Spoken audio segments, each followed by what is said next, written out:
Ladies and gentlemen, my name is Brandon Davis. I'm the founder of the Rags to Riches community. I am highly unqualified to give you any advice about anything. I barely graduated high school. Do not like or comment on any of my videos, and please do not subscribe. Let's get to it.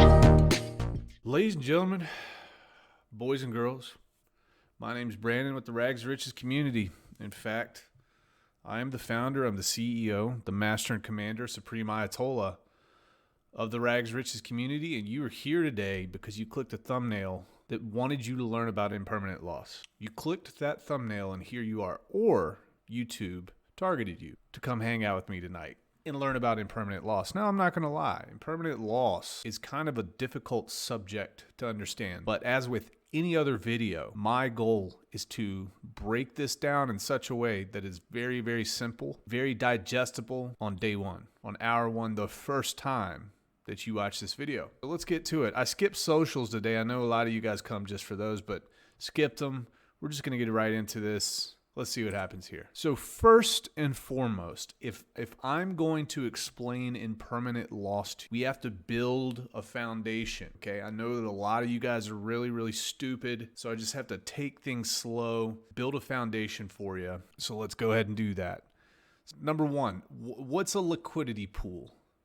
In everything that kind of comes with that, okay? And the first thing we'll actually start with is what's a liquidity provider? So a liquidity provider is someone who can provide both sides of a trading pair. A liquidity provider is someone who can provide both sides of a trading pair. So what do I mean by that? If you go to a decentralized exchange, such as Uniswap, SushiSwap, Pulsex coming up, in order for you to participate in this yield farming, in this liquidity providing, you have to have, in this case, let's look at the screen, say you wanted to provide liquidity for Pulse and Hex, okay? And you're gonna put it in a liquidity pool. You have to have both sides. You have to have an equal value of Pulse Chain and Hex. And we're gonna get more into that because I might already lost about 75% of you. If I did, it's okay, I understand. So what is a liquidity pool? One way to think about a liquidity pool, right? Let's say you've got Hex and Pulse and you want to provide liquidity. One way to think about this is the following. Let's say you walk up and there's this huge room and each room has a cash register. Now, the important thing about this cash register is that each cash register only has two forms of currency inside. And let's say that you're walking up to this room and you want to change your quarters out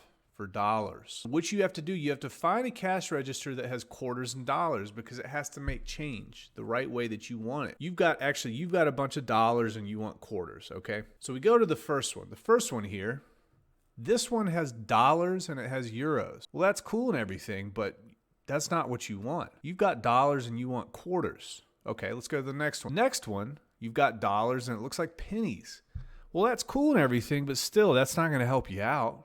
That's not what you want, right? The next one, you got euros and you got Pulse.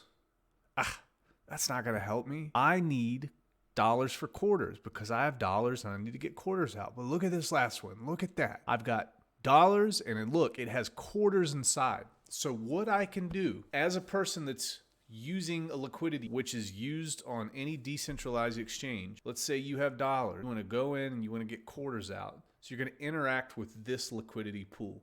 This pool has two forms of currency. It's got a pair. It's got dollars and it's got quarters. You're going to give it dollars. It's going to spit out quarters to you, right? So what's going to happen though? What happens just from a supply and demand standpoint? That means it has to give you quarters and there's less quarters in here. So now this thing has more dollars than it had before and it has less quarters than it had. That means the value of the dollar is going to go down because there's more of it. And it means the value of the quarter is actually going to go up because there's less of it. Supply and demand. Again, we're going to get more into it. All right.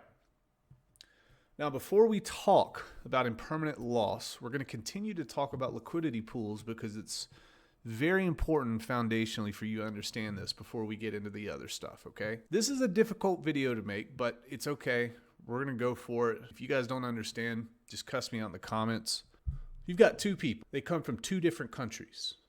And you guys might remember this from videos and videos ago. I did a very similar setup here when I was explaining what liquidity pools were. You've got two people from two different countries. Person A, from their country, they manufacture tons of bubble gum. Just tons of it, right? Person B manufactures tons of chocolate. That's what they do. So they're in two separate countries. They're separated by a body of water. Person A decides to get in a rowboat and go to person B's country. They've never met before. They've never been there, you know? It's like the English Channel or something way back. But they had the technology to make bubble gum and chocolate. Okay, on a large scale, like productivity-wise. All right, here. So person A goes to person B and says, oh my goodness, you guys have so much chocolate, just massive amounts of chocolate. And this guy's like, yeah, we've got chocolate, man, but we hate it. We've been making it for thousands of years and we're disgusted. Well, this guy says, well, dude, we make tons of bubble gum. Would you like some bubble gum? I'd love some chocolate. Would you like some bubble gum? And the guy's like, dude, we've been looking for bubble gum freaking everywhere. Everywhere. Cool, dude. Well, let's make like a common store. You can take 1,000 pieces of your chocolate and we'll take 1,000 pieces of our bubble gum and we'll put it in this pool. We'll put it in this store. We'll put it in this bucket. And then our people will be able to trade back and forth. Well, that's brilliant. Okay.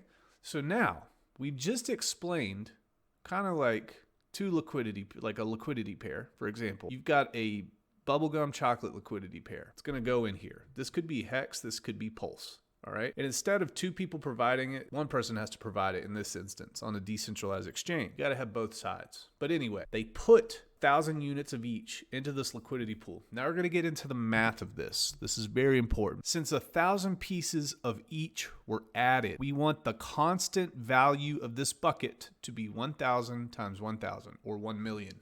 Okay. So that's the first piece of math that we're talking about. Whatever these amounts are, if it's 2,000 and 2,000, it's 3,000 and 3,000, you're going to take those amounts, you're going to multiply it by themselves, and then whatever that is, in this instance, it's going to be 1,000,000, 1,000 times 1,000. That's going to be the constant value of this bucket, and henceforth, it does not move, it does not change. Just use this for example. All right. So here we go. The reason we want everything always to be 50-50 in value. You got 1,000 and 1,000. They always have to be the same. They have to be the same value going into. The reason we want everything to be the same in value is that so we can track when things are more or less valuable in times of lower or higher supply. So we have to have a constant. We have to say this bucket always equals 1 million. So if something inside the bucket changes, then the other pair has to change in value, right? So if bubblegum goes up, just like we talked about earlier, chocolate has to go down. They can't both go up because if they both went up, the total value of this bucket would be more than 1 million, right?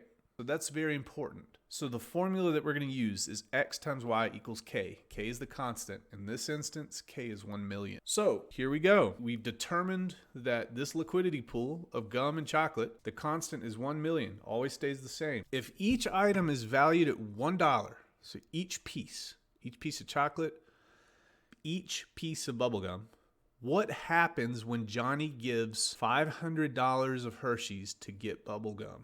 Uh-oh. What's the math on that, right? All right, so the first guy comes up. There's 1,000 here. There's 1,000 pieces of gum, 1,000 pieces of chocolate. Johnny walks up. He's got $500, all right? And he wants to get bubble gum because all he's ever had his entire life is Hershey's or chocolate. So he puts $500 in there. What's he going to get out? He's going to get out about 500 pieces of bubble gum. But what does that do to the Hershey's? That increases the amount of Hershey's.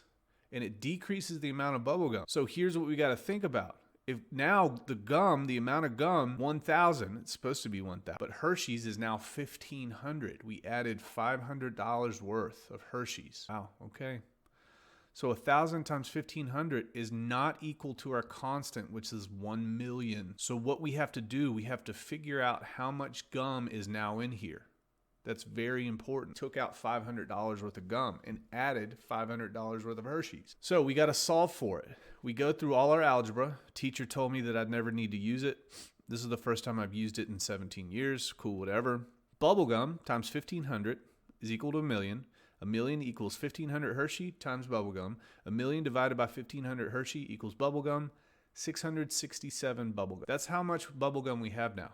We've got 1,500 Hershey because he took those Hershey's, he put them in and exchanged out bubblegum. So now we have 667 bubblegum instead of 1,000. It went down. Bubblegum went down because he took it out. Hershey's went up because he put Hershey's in, $500 worth. That's a liquidity pool, folks. That's how it works. Key here is a million, right? This is a constant because if X changes, then Y has to change to equal. So we've talked about this. Now that we have the amounts, we can figure out the value.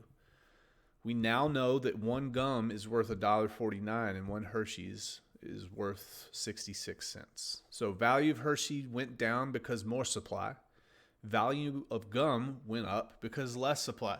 Folks, we're getting somewhere. Are you excited? We're making some progress. This might not be a 45-minute video.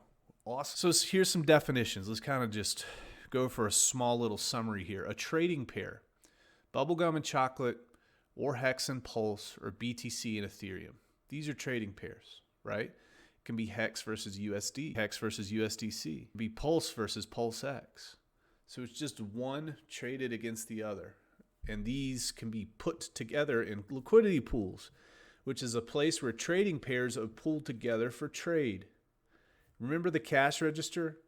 If you have BTC and you want to get ETH out, you got to go to the BTC ETH liquidity pool. And that's what we do, right? Liquidity provider, someone who provides both trading pairs to a liquidity pool. Since we don't have a bank out there, and this is completely decentralized, the users are incentivized to provide this liquidity, to provide these trading pairs to these pools. That's how it works, okay? So we can't go to a bunch of lawyers and doctors in our community and say, hey, throw in $100,000, $500,000, let's start a bank. We can't do that. We have to do it on our own here. Now that we've talked about that, we provided the foundation and we can move forward, talk about kind of what impermanent loss is. I will say this. If you do get lost, go back through the chapters and just kind of look at it again. Go through every video you can find on YouTube. Go to some impermanent loss calculators and it'll click. It's not going to take a long time. You just have to have some exposure to it. If this doesn't do it for you, just do whatever you can. Look up a lot of different folks, different teaching styles it might be better for. Impermanent loss is the difference in just holding an asset as compared to providing liquidity for that asset. One asset has price ranges that are more extreme. Price rises and dips in extremes. Okay. We talked about liquidity providers, which we have here. Little Johnny on the screen here, liquidity. We've got our trading pair. Our trading pair is USDC and Hex. So he takes his USDC and he takes an equal value of Hex. Both of these are equal value, all right? He takes them and he goes to a decentralized exchange and he says, you know what? I want to get rich. Let me put this into a liquidity pool. Liquidity pool has to be equal value. We've talked about the constant and all that. We're going to go over everything here. All right. So impermanent loss explained. Here we go. The first thing that I want to show, the price of USDC is $1. You put in 10,000, the value is 10,000, right? Because it's price times the amount is the value. Now, we've got Hex. I'm going to fast forward a couple years. Hex is $500. How does that make you feel? It makes me feel good. Okay, so the price of one Hex is $500. We're going to put 20 in, okay? And it's going to be 10,000. Values have to stay the same, all right? Now, how do we find our constant? Remember what I said, X times Y, the constant K? Well, we've got, under the amount, we've got 10,000 times 20. And that's 200,000. So for this little liquidity pool, for the liquidity that we're providing, 200,000 is the constant. All right, let's get into it here. Somebody comes up and somebody says, you know what? I want to buy some more Hex. So Hex is purchased. Hex is purchased in such a way that it causes the price to go up to 550. Now, somebody interacted with this pool. They put USDC in and they pulled out Hex. That caused the price of Hex to rise to $550 instead of $500. Right? So now we get to solve for the amount of Hex. Well, how do we do that? Well, there's a fancy equation. Okay, but I'll just tell you right now, the amount that we now have is less because price went up. That means we have less of an amount. It's about 1906. That's the amount of hex that we have. 19.06 hex. 19.06 hex times 550, which is the new price, equals 10,488. Right now, we're just kind of learning how things go up and how things go down and why they do it. But it's pretty simple. It's just basically buy something, take less of it. If you buy something, you take whatever you bought out of the liquidity pool and it causes the price to go up. And it causes the other pair price to go down. Why? Because the amount goes up, because you put money in to buy the other asset. Okay, so 10,488. We know there's a couple rules here. Whatever this price is, 10,488, the value of the other one has to be the exact same in the pool. So we know this is 10,488. We know the constant is 200,000. So the question then becomes, we need to solve for this amount, for the amount of USDC now. After the price changes, the quantity of both assets must multiply to equal the same number as before the price change, okay? And after the price changes, the quantity of both assets must multiply to equal the same number as before the price change. So what do we got here? Well, we do some simple algebra. Y, which is what we're trying to solve for, we don't know how much USDC is in there now. The price of the amount of hex decreased because the price went up. But what happened to USDC? Well, we know the amount of USDC had to have increased because hex decreased. So Y times 19.06 hex equals our constant. We solve for Y, and our constant is 10,488, okay? 10,488. Well, how do we know that? Well, if we take a calculator, we know that $1, the price, times 10,488 will equal the value 1048.08, which is the same value as hex. So these are equal now. The amount of USDC went up, the amount of hex went down. The price of hex went up, the price of USDC in this instance, it stayed the same because it's a stable coin. So what's the impermanent loss here? Impermanent loss is the difference between you providing liquidity and you doing nothing at all. That's what impermanent loss is, folks. That's exactly what it is. So your value invested in liquidity pools initially. So when we took that example, our initial value, we invested about 20,976. The total value, if you just held your coins, would have been about $21,000. All right. So after everything, after liquidity played out, we had, the value increased of hex by about 10% or 20%, 10%. If you had done nothing, you would have gotten more money. The total value, if you just held your coin, is 21,000.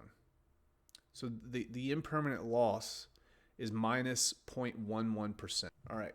So we're going to go over some more examples so you can understand this. Okay. Quick quote from Rags Riches. All you have to do is stay alive and you'll win. Don't nuke your account. Here we go.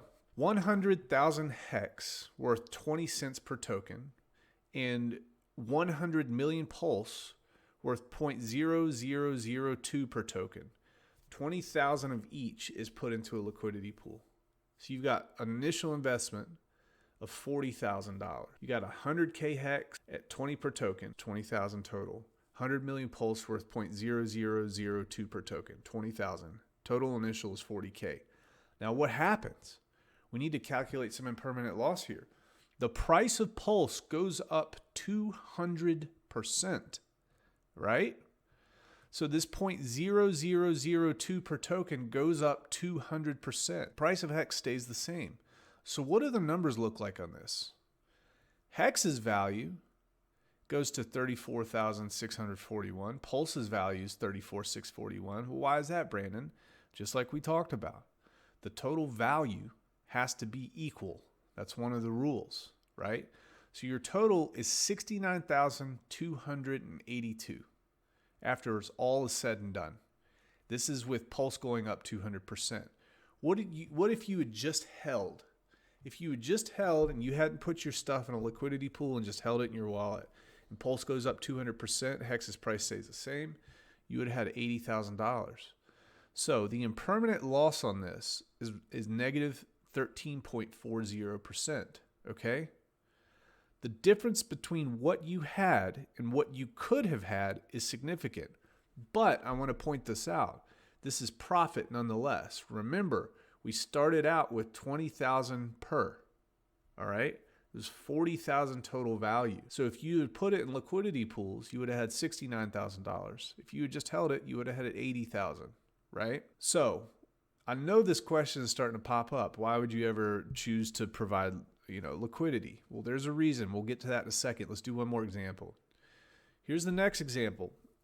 We got the same stuff here. Total initial invested is $40K. We got the same price per token, etc. Instead of the price of Pulse going up 200%, the price of Hex is going to drop 90%. So if Pulse stays the same, the price of Hex drops 90%. So what does that math look like? Hex's value goes to 63.24. Pulse's value is also 63.24. All right.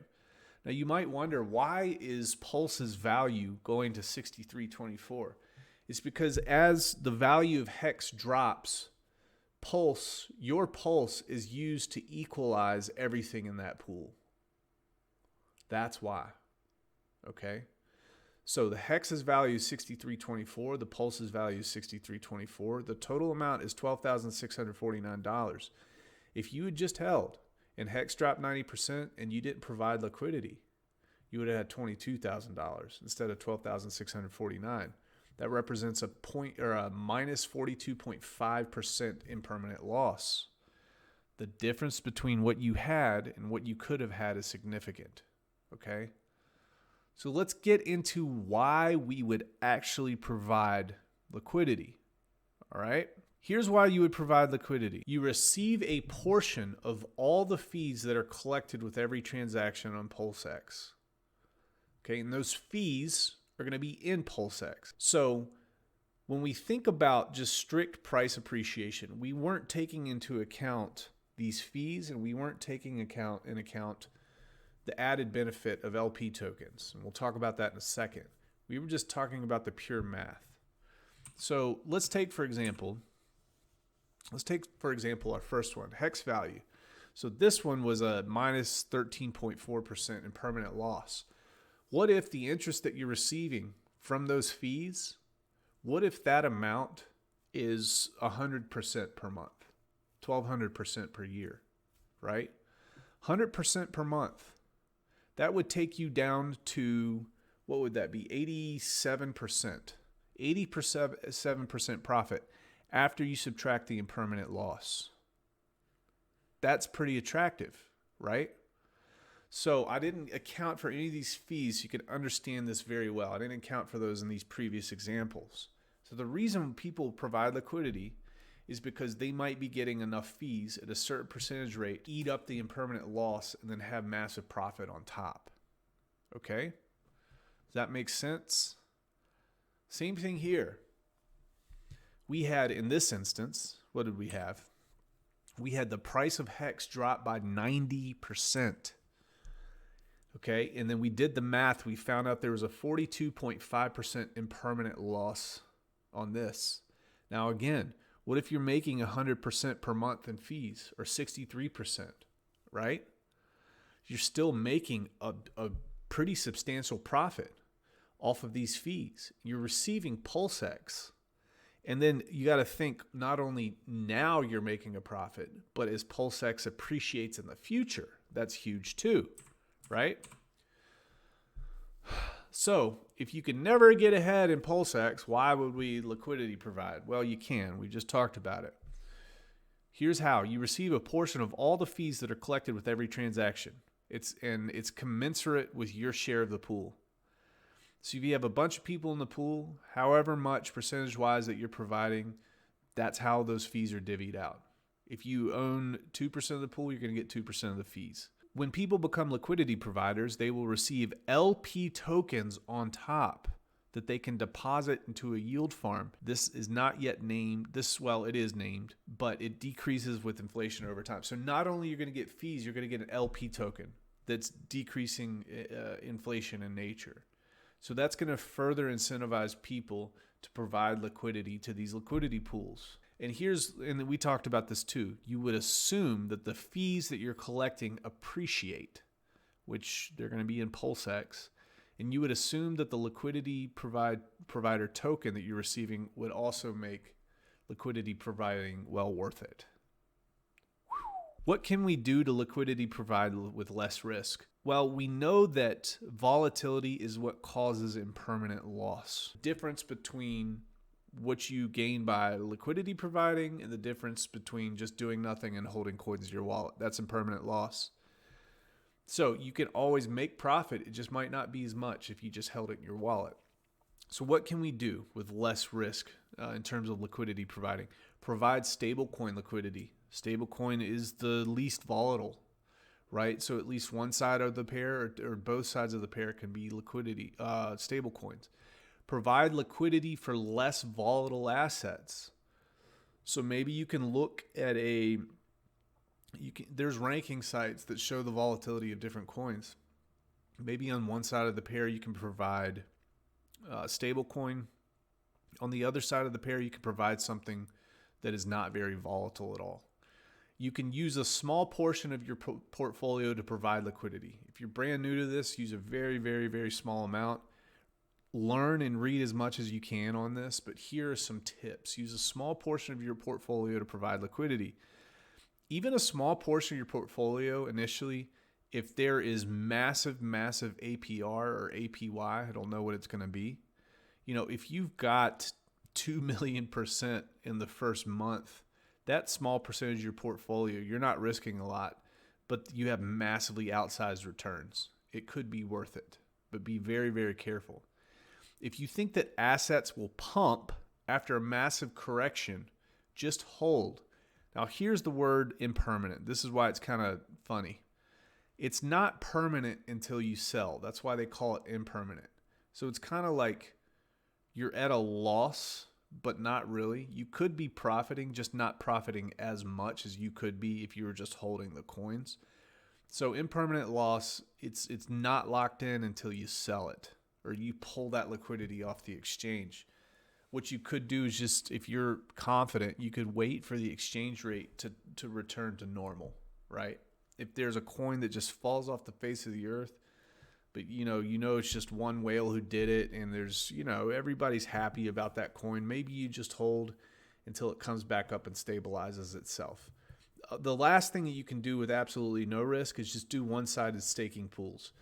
And if you know this, you can do this with Pulsex. You can stake your Pulsex and you'll receive the PRT, which is just a placeholder for any type of